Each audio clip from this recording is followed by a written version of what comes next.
Alam niyo ba dito sa Japan, baligtad sila mag-isip. Maniniwala kayo. Merong kalsada dito na napakarami ng sasakyan tumatakbo. Araw-araw, lalo na kapag rush hour, laging traffic.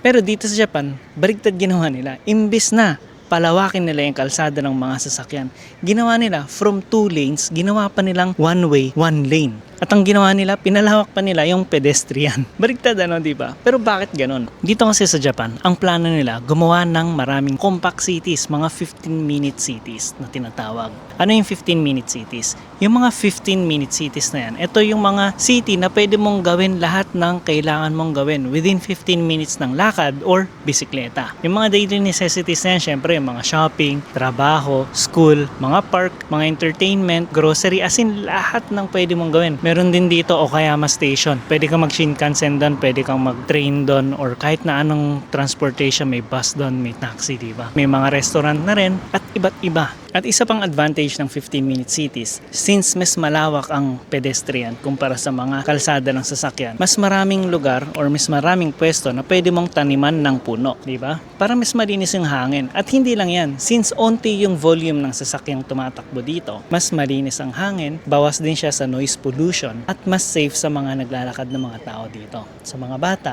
sa mga matatandang mabagal na maglakad, di ba? Napaka-safe. Talagang naisip nila yan. Kaya nila pinipilit yung mga gantong klaseng cities na 15-minute cities. So although maraming sasakyan dito sa Japan, alam naman natin ang Japan, nandiyan ang Toyota, Honda, Nissan, di ba? Suzuki, Mitsubishi. Pero talagang pinapahalagahan pa rin nila yung ibang modes of transportation. Mga tao, mga bisikleta, at kung ano naman. Sana all